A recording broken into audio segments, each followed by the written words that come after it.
Revenge with Karen. I knew something was off when I opened my laptop at 6:47 a.m. and already had 9 Slack messages, 8 of them passive-aggressive, and one just the word update.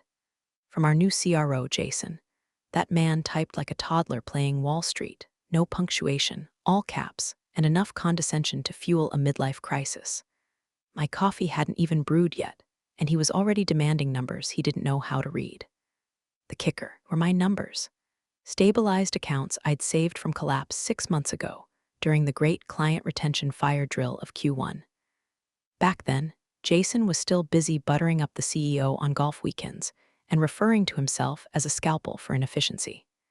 Cute.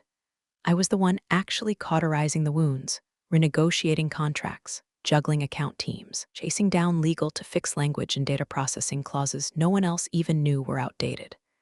Now here we were, SOC 2 audit on the horizon, federal contract up for renewal, and a legacy enterprise client teetering on the edge of churn. But Jason was busy refining the org chart, which apparently meant cutting my backup staff and then blaming me when timelines slipped. I didn't yell. I didn't argue. Just did what I always do. Showed up early, stayed late, triple-checked every line item, and kept it all in my binder. A thick, black leather thing that made TSA agents nervous and interns whisper. Inside it, every clause, every timeline, every change request ever stapled to a deadline. I used red tabs for high-risk accounts, yellow for contract escalations, and a special blue one just for Jason's disasters. I carried it everywhere like a priest carries scripture, because around here, forgetting a detail meant becoming one. The weird part is most people think office politics explode, but more often they just decay, like bananas. Quiet at first, then suddenly they reek. That's how it started. Jason in a leadership sync dropped this gem. We're seeing operational drag from legacy leadership. No names, no eye contact, but 3 people looked at me. So yeah, if you're still listening at this point, you probably know someone like me, or are someone like me. One of the quiet ones who actually keeps the company standing, while others hold the whiteboard markers. Do us both a favor, smash that like button and subscribe. It really helps the team keep bringing you stories that hit a little too close to home. Anyway, later that afternoon, HR randomly scheduled me for a mid-year pulse check. Calendar invite had that weird faux pleasant tone HR thinks fools anyone. Just a quick touch base to realign goals and expectations. Yeah, nothing says you're doing great, like surprise meetings with people who wear lanyards like rosaries. I didn't cancel, didn't panic, but I did stop by the client archive cabinet before I left for the day. That big federal client with the rocky renewal, the one Jason told everyone he had secured. Yeah, it was the one who actually renegotiated their SLA. I'd redlined it personally after they nearly pulled out during the billing system fiasco in May. And in that redline, a little clause I'd inserted after our 4th emergency call that week, something about data access and the named service officer. Just a precaution, because Jason hadn't read the contract. None of them had, but I had. Hell, I wrote the clause. And now, staring at that meeting invite from HR, something told me I might need it. So I slipped the client's file into my bag, under the binder. And I waited. They put a bottle of water on the table like I was about to give a eulogy instead of get fired. Dasani, lukewarm. Label turned toward me like it was offering condolences. Across from me sat Denise from HR, blinking like a Roomba with dying batteries, and Jason, still tan from whatever corporate strategy retreat he'd conned his way into last week, complete with a let's circle back on that grin that made me want to test OSHA rules on stapler projectiles. Thanks for joining us today, Judith, Denise chirped, tapping a manila folder like it contained the 10 Commandments. We're here to review some concerns that have emerged around your Q3 performance. She meant Jason's performance. His botched cost optimizations, his bright idea to cut client support headcount 2 weeks before SLA renewals, his refusal to loop in legal until after contracts were already teetering. But sure, let's call it my performance. I didn't flinch, didn't blink, just waited. Jason leaned in like he was about to offer me eternal wisdom. Look, we appreciate the time and energy you've put in, but the leadership team agrees. It's time for new energy in client ops. New energy, like I was an expired battery they found behind the couch. Denise slid a form across the table. We're asking for your resignation effective immediately. We'll walk you through the transition terms. I stared at the form for a moment. then took the pen. Signed my name cleanly, no tears, no protest, just 4 letters, Judith. A signature honed over years of signing client renewals, they said Jason won. She looked surprised. He looked relieved. I took off my badge and placed it gently on the table like it might explode if jostled. Then I reached down, hoisted my bag, and slung the binder over my shoulder. Jason eyed it nervously. "You don't need to take that," he said, motioning vaguely toward it. I smiled. "It's personal, notes, old templates." Denise nodded, "Of course. Just be sure to return any client files or devices per policy." I zipped my bag and stood. "Will do." What I didn't mention was the file I'd slipped in before this little ambush, the red-tabbed one marked Client, Sierra Federal. Inside it, the updated MSA I'd restructured during that 3-week hell spiral back in May. The clause I'd buried in the 5th section, the one that made my certification not just a nice-to-have, but a legal linchpin. Termination without an approved replacement. That triggered breach. Breach triggered penalty. $250,000 a day. I paused by the file drawer on the way out. HR didn't follow. Jason was already fiddling with his phone, probably trying to decide what inspirational quote to slap on LinkedIn. I opened the drawer, bottom one, client initials on masking tape. I reached in, plucked out one more folder, and tucked it neatly into the binder. Just in case. Walked past the marketing posters, the fake growth mindset murals, the interns who weren't sure whether to make eye contact or not. Didn't stop at my desk. The box they'd prepared for me was mostly empty anyway. Like I hadn't spent 7 years holding this place together with caffeine, commas, and contract amendments no one bothered to read. Outside, the air tasted like burned leaves and something sharper, something that might have been freedom. I didn't cry. I didn't scream. I just kept walking, because while they thought they were closing a door, I'd already opened a vault. They just didn't know it yet. By Tuesday morning, Jason was already strutting through the office like he'd personally cured cancer by firing me. He was streamlining operations, realigning leadership, ushering in a new era. You'd think the man had discovered fire, not slashed 2 support roles, and shoved a senior VP out the side door with a printout and a Dasani bottle. Posted something on the company Slack that made me laugh so hard, I nearly choked on my cereal. Excited for leaner, meaner Q4. Big kudos to the team for stepping up.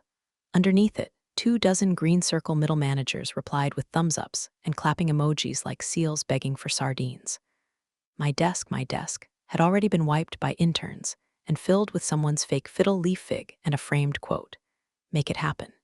Sure, make it happen, unless it is reading a contract. I updated my resume that afternoon, sitting in my kitchen in an old hoodie that still smelled like printer toner and stale coffee. It took about an hour. Then I closed the file and never opened it again, because I didn't need a job, not yet. What I needed was to wait and remember.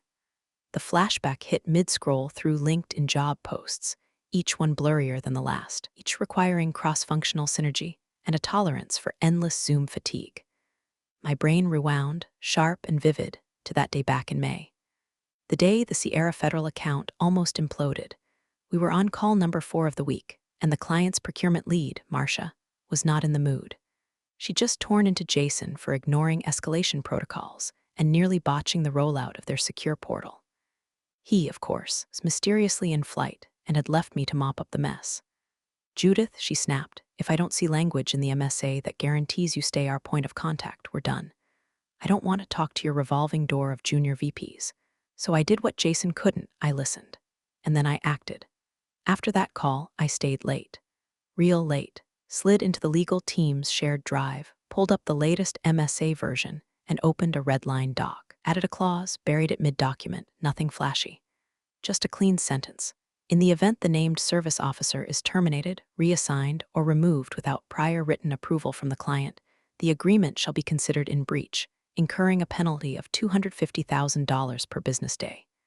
I flagged it with a sticky note for legal and sent it up for review. I didn't expect it to pass, but it did, because no one read it, not properly. Just saw that Marcia had signed the updated draft. Jason forwarded it with his usual all handled. Great teamwork, and now someone had read it. Thursday, 4:42 p.m. My phone buzzed with a number I recognized but hadn't expected. Roland Mendez, partner in legal. The kind of guy who usually talked only to board members or when someone's bonus was at risk. Judith, he said. He was trying to sound casual, but had a bear trap clamped to his ankle. Hey, quick thing. We were going over the Sierra Federal Dock and there's, a clause I'd like some clarification on. I could hear papers rustling. The sound of panic being flipped through, one stapled corner at a time. Which clause? I asked, knowing damn well which one. Section 5, sub B, the breach penalty tied to your termination. I didn't say anything at first, just stared out my window at the late sun bleeding across the neighbor's fence. Judith, I smiled, not cruel, just tired. Everything's in the binder, Roland. A long pause, then he cleared his throat. Right, okay, we'll circle back. He didn't hang up fast, which told me everything. Legal wasn't just confused, they were spooked, because Jason hadn't appointed a replacement. There was no approved liaison. And now the clause I wrote in the middle of a meltdown had teeth. They were biting. I set my phone down and turned off the job board tab. No need to run. The avalanche was already rolling. All I had to do was stand still. Monday morning, 8:03 a.m., the first thing to hit the company's shared inbox wasn't a coffee order or Jason's usual motivational drivel. It was an all-caps subject line from Sierra Federal's procurement lead. Urgent contract breach inquiry inside. One sentence that sent 3 execs running to legal like their hair was on fire. Why was your named officer terminated without notification or approved replacement? That was it. No greeting. No signature line with inspirational quotes. Just the kind of cold, weaponized corporate phrasing that tells you you've stepped on a landmine. The person who planted it has already walked away. By 8:09 a.m., Roland from legal had looped in the compliance director, external counsel, and 2 guys whose names only appear when lawsuits or settlements are involved. Jason, of course, was still at Equinox or dry shaving his jawline in some hotel mirror, blissfully unaware. The first meeting started at 8:30. Jason joined 5 minutes late, uttering about how we're not going to let one email throw off momentum. When legal showed him the clause, he scoffed. Come on, he said, waving at the screen like the PDF was a hallucination. Just assign someone new, copy-paste a title, and let's move on. Roland blinked slowly, like a man realizing he's in a horror movie 20 minutes too late. You don't understand, he said. The clause, her clause, requires prior written approval from the client before any changes to the named officer. The language is airtight. No approval, no substitution. Without Judith, we're in breach. Jason smirked. Okay, well, can't we just backdate something? Have Marcia sign off post facto? Roland didn't answer. He just spun the laptop toward the room and hit play on the Zoom recording of the May Redline review. And there it was, Marcia, in no uncertain terms, stating, no backdating. I want it in writing beforehand or we pull. Silence. Someone dropped a pen. The junior compliance analyst in the corner, new hire, nervous, probably still in student loan debt, spoke without thinking. Wait, how big is the penalty? Everyone turned. Roland didn't blink. $250,000 per business day, starting today. Jason laughed. No way, that's just scare language. Roland, to his credit, at the spine of someone who had seen too many NDAs die in court. It's not scare language. It's enforceable. It was signed, countersigned, and recorded. There's an email chain confirming Judith as the named service officer. No replacement was submitted. No approval was requested. The CEO, who dialed in late from whatever vacation ranch he was hiding on, cleared his throat. So, what's our exposure? Roland didn't flinch. As of right now, today, $250,000, tomorrow, $500,000, end of week, $1.25 million. Jason went pale. The color drained from his face like someone had pulled a plug behind his ears. His mouth opened, then shut, then opened again. She didn't even push back, he said quietly. She just signed and left. Roland looked at him the way a mortician looks at a man who brought his own shovel. Yes, she did. CEO muttered something about contacting their government strategy advisor. But it was the youngest guy in legal, Eric, the same one who once asked if an indemnity clause could be more vibey, who found the clause in the MSA during a frantic screen share. There, he said, zooming in. Section 5B, that's the trigger. Everyone leaned in. In the event the named service officer is terminated, reassigned, or otherwise removed without prior written client approval, agreement shall be deemed in breach, and the provider shall be subject to a penalty of $250,000 per business day until reinstatement or renegotiation. No ambiguity, no wriggle room. Jason muttered something under his breath. Someone's coffee mug hit the table a little too hard and sloshed. Eric kept reading, slower now, like each word was a shovelful of dirt over Jason's career. The CEO broke the silence. Call the client. Offer them whatever they want.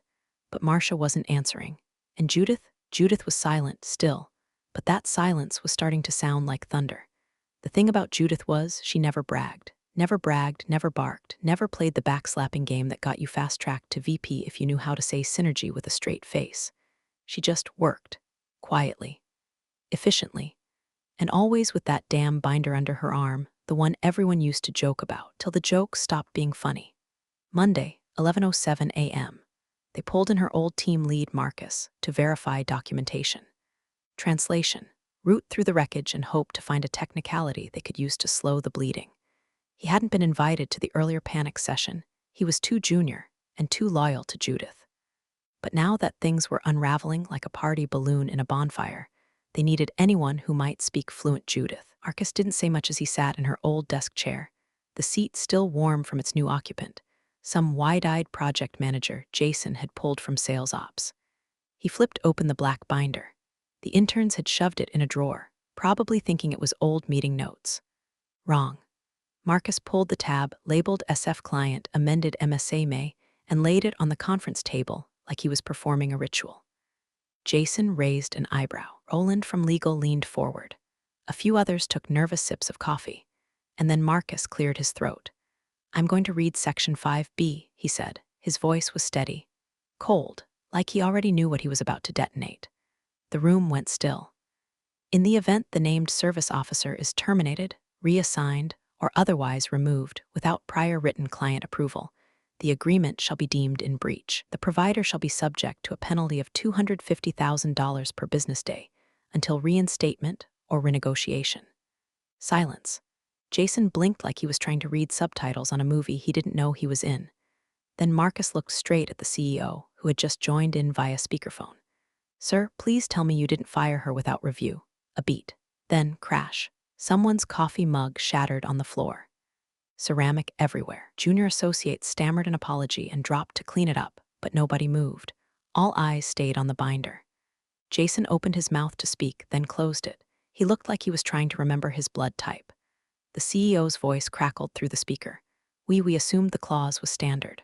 Roland sighed. It wasn't. It was redlined in during the May amendment. "This isn't in the original boilerplate. She added it." Jason barked. "Why did legal approve it?" Eric, the youngest attorney, flipped his laptop around and showed the approval log. "Because the client signed it. You forwarded the version and said all was good. We had 3 minutes to review it before it went to the counterparty. You clicked approve." Jason paled. "That's not my job," Roland cut him off. "It was that day. You wanted to streamline the cycle time. Your words. And then the final nail." Marcus opened the folder again. Inside, a printed email chain between Judith and Marcia from Sierra Federal. Dated, clear. "Hi Judith, Clause 5B looks solid. Thanks for prioritizing that. We appreciate your dedication to continuity and direct oversight. We'll move forward once you're locked in as the named officer." Roland picked up his phone. "We need to bring in outside counsel." "Why?" Jason muttered. "Because we're in breach," Roland snapped. "The clause is enforceable. The client's already sent a formal notice, CC'd the compliance office, 3 partners, and the DOJ liaison. Today counts. Today is the first fine." The CEO didn't say anything. Then the screen froze. He'd logged off. Jason just stood there, staring at the binder like it might catch fire. Marcus slowly packed it back up, flipped it shut, and placed it in the center of the table like a sacred relic. "Next time," he said, "you don't fire the person who knows where the fuse is." And somewhere across town, Judith sat at a quiet cafe, sipping her Americano. The phone in her bag buzzed, unknown number. She didn't check it. The rain started tapping gently on the window. Vindication doesn't always arrive with applause. Sometimes it shows up in fines. By Tuesday afternoon, the company's internal Slack was a digital dumpster fire. No emojis, no dog filter selfies from marketing, just a tight-lipped silence, broken only by the occasional frantic ping from legal or ops. Sierra Federal had officially frozen all current work streams. No updates, no meetings, no invoice approvals. "Until this is resolved," their liaison wrote in a curt, 3-line email, "we consider the provider to be in breach. All system access suspended as of 2:00 p.m. EST." That one went straight to the board. It took less than 2 hours for the CFO to calculate the hit. Not just the daily fine, $250,000 a day and rising, but the revenue bleed from the paused contract work. Engineering had 2 milestones tied to Sierra. Support had shifted resources around that project for weeks. And sales, their renewal forecast just dropped by 7 figures.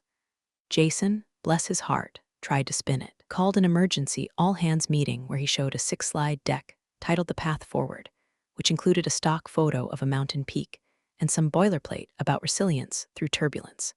He used the phrase temporary disconnect to describe a federal compliance breach and compared it to a routine power outage. Marcus was in the back of the room. He actually laughed. Meanwhile, Roland from legal was on hour 4 of a call with outside counsel, viewing every MSA Judith had ever touched. That's when the other shoe dropped, and then another, and another, because Sierra Federal, not the only client Judith had cleaned up after. She'd quietly amended 3 major contracts over the past 9 months, each with its own version of the named officer clause. All of them active, all of them triggered by her termination. One was with Halen Tech, their largest cybersecurity vendor. The second, critical state education contract in year 3 of a 5-year implementation. The third, a logistics client whose board included the governor's brother. Each agreement had slightly different wording, but the spine was the same. Fire Judith without replacing her through proper channels, and it counts as breach, which meant the $250,000 a day penalty. That was just the starter course. Legal's shared folder looked like a crime scene. Highlighted PDFs, like notes. Someone even uploaded a screenshot from Judith's email signature with the line, "For clarity, I remain the named service officer unless otherwise documented." Jason's voice cracked in the follow-up meeting. "We didn't know, we couldn't have known. Roland didn't even look up from his laptop. She sent us every revision, you approved them. The client signed them. The board had seen enough. They requested an emergency session. Jason wasn't invited." The CEO, realizing his golden boy had just detonated the compliance pipeline with all the grace of a toddler with a flamethrower, made the call himself, to Judith. She saw his name flash across her phone while stirring sugar into her coffee. She let it ring, twice. Then she hit decline, no voicemail, no text, just the silence of a woman who didn't need to raise her voice anymore. She sat outside, cool breeze brushing against her blazer sleeve. Calm. Composed. He'd already said everything she needed to say, in clauses. Inside corporate HQ, the boardroom was full of raised voices and frantic proposals. Brand integrity, client trust, stock impact. The press had already picked up a leak from someone in legal, a vague but damning headline. Key federal client suspends ties over named officer breach. One of the directors turned toward the CEO, her expression sour. Let a glorified PowerPoint jockey fire the one person who understood the contracts. He didn't answer. Because what could he say? Jason was missing. Word was he'd gone home to reflect, or maybe to Google how severance works when you've just nuked a compliance framework from orbit. Judith, meanwhile, stirred her coffee slowly and smiled. This wasn't revenge. This was structural integrity, letting weak beams collapse under their own weight. And the weight, finally, was catching up. By Wednesday morning, the tone had shifted. The same executives who once glanced past Judith in the break room now couldn't say her name without a tremor. The office was in full containment mode. 3 federal clients frozen, 2 board members demanding internal audits, and Jason, still working remotely, which apparently meant sweating into a couch pillow somewhere in Connecticut. That's when the first email landed in Judith's inbox. Subject line, opportunity for re-engagement consultant path. It was from someone in legal she didn't know, probably handpicked for their lack of baggage. The message was polite, courteous, apologetic in the way corporate language only allows when the building's already on fire. They wanted her back. As a consultant, short-term stabilization contract, they called it. Client-facing assurance role. Translation. A temp title, no real power. None of the protections she'd earned before they tossed her aside like surplus toner. She didn't reply. Instead, she forwarded the email to her lawyer. Then went back to her crossword. 2 hours later, she dictated a response over speakerphone. Calm, direct, not unkind. Thank them for the offer. Decline. Then tell them I'll consider full reinstatement under new terms, but only if the CRO is out, effective immediately. I don't report to whoever thought this was a PR issue. I report to the board. Her lawyer, Darren, a man with a voice like a velvet chainsaw, laughed softly. God, I love you. I'll draft it.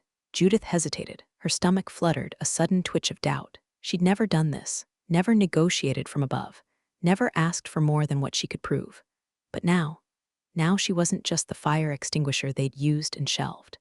She was the firewall. Darren's red line hit their inboxes by 2:18 p.m. The subject line was simple: Terms for Reinstatement J. Fairburn. Inside, it was surgical. Title: Executive Vice President, Contract Strategy, Reporting Line, Direct to Board Chair, Non-Interference Clause covering operational autonomy, Stock Options with immediate vesting at performance milestones, Termination Clause. Any future dismissal requires majority board vote, documented cause, and 60-day transition window unless in breach of ethics, plus a signature line marked uneditable. Roland from legal saw it first. He didn't flinch. He knew. Darren's reputation was a warning shot on its own. The CEO reviewed it next, alone. Nobody knows how long he stared at it. But when he emerged, his shoulders were lower, his voice quieter. The board convened that night. 3 of them had already spoken to Judith privately, didn't see a disgruntled ex-employee. They saw the only person who could stop the hemorrhaging. The only one with the client trust, the compliance history, and the institutional memory to untangle the mess. One board member, an ex-general counsel, put it bluntly: "This isn't a rescue mission, it's a buyback," and the price was fair. The final offer was made at 9:41 p.m. Full reinstatement.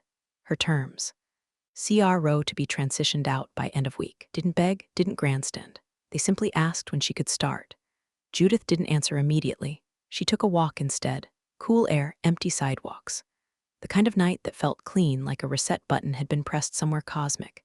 She thought about the years, the silence, the long hours where she sat in rooms full of noise and held everything together while the loudest people tore it apart. And now she had leverage, but more than that, she had clarity. She returned home. She typed one sentence into the reply box: "I'll be in at 9 a.m. My binder stays on my desk this time." And she hit send. The internal memo hit inboxes at 7:02 a.m. sharp, dressed in euphemisms and drenched in PR cologne. "We'd like to thank Jason Breyer for his contributions to our growth strategy over the past year. Jason has chosen to step down from his role as CRO to pursue new opportunities and focus on his personal well-being. We wish him the best in his future endeavors." Translation: Jason got canned so fast the only thing left was a vapor trail and his half-eaten protein bar in the executive break room. No one believed the spin. Not the admins, not the sales reps, not even the interns who'd been here 3 weeks and still didn't know how to request PTO. Everyone knew. By 8 o'clock, the whispers were gospel. "Did you hear Judith's clause is the reason we're bleeding cash? I heard she buried 3 of them, on purpose. She's reporting to the board now, direct line. Bypasses C-suite completely. The office had never been quieter." At 8:59 a.m., Judith walked in. No fanfare, no applause, just the rhythmic click of her boots across polished tile, her black binder tucked firmly under one arm, her face unreadable. She moved like a woman who'd been here before, but not like this. The front desk guard stood a little straighter. One of the VPs muttered something about leadership realignment and retreated into a call. And then Judith turned the corner into the client ops wing, her wing. Her old desk was exactly as she left it, framed print of her niece's drawing, the ceramic mug shaped like a sloth. The post-it stuck to the bottom of the monitor that said, "Don't let the fire spread, own the extinguisher." Someone, probably Marcus, had restored everything. The chair even had the lumbar pillow she used when the stress migraines kicked in during audit season. She set her binder down with a quiet thud, opened it, flipped to a tab, ran her fingers across the first page like a pianist testing middle C. By noon, legal had already requested 3 reference copies from the binder. One for contract compliance, one for procurement, one just in case the auditors ask. The same people who once rolled their eyes at her tabs now called it the Compliance Bible. Roland even suggested digitizing it and building a Judith protocol for future hires. She didn't gloat. She didn't strut. She just worked. Took a meeting with Marcia from Sierra Federal, told her calmly the situation had been corrected and a new structure was in place to ensure continuity. Marcia didn't need convincing. She already knew. By 2:15 p.m., one of the paused projects resumed. A wire transfer confirmation hit ops 15 minutes later. The fines had officially stopped ticking. Someone joked in the lunch room that Judith's return had better ROI than their last 3 acquisitions. By 3 p.m., he had a standing invite to weekly board meetings. Her reporting line, direct to the chair. No more filters, no more spin, just her, the facts, and a voice that didn't need volume to command a room. Marcus swung by late in the day with 2 black notebooks and a knowing smile. You want these archived or added to the binder? Judith looked at them, then back at her desk. Binder, she said. Always. As the sun dipped past the glass, casting long corporate shadows across the floor, he didn't look triumphant. She looked ready, because survival was never the goal. Structure was, and now, she was the one who held the structure in her hands. The boardroom was colder than usual, not in temperature, tone. The kind of quiet you only get when people know they've miscalculated and the consequences are still echoing in quarterly forecasts. Everyone was already seated when Judith walked in. No laptop, no entourage, no performance, just her. The new binder, black leather, no stickers, no post-its, just a single brass clasp and a weight that felt heavier than it looked. When she set it on the polished wood table, even the board chair shifted in his seat. The CEO gave a tight smile, the kind men wear when their power has been quietly repossessed. He started to speak. Judith didn't acknowledge him. Instead, she nodded toward Roland, who stood at the far end of the room holding a folder marked Confidential Executive Contractual Addendum. He cleared his throat and began reading. Effective immediately, per board consensus and ratified vote, Miss Judith Fairburn is reinstated under the role of Executive Vice President, reporting directly to the chair. Furthermore, he paused, then continued, slower. Termination of said officer without written board review and majority approval will trigger an executive penalty equal to 1 year's salary, paid immediately upon dismissal.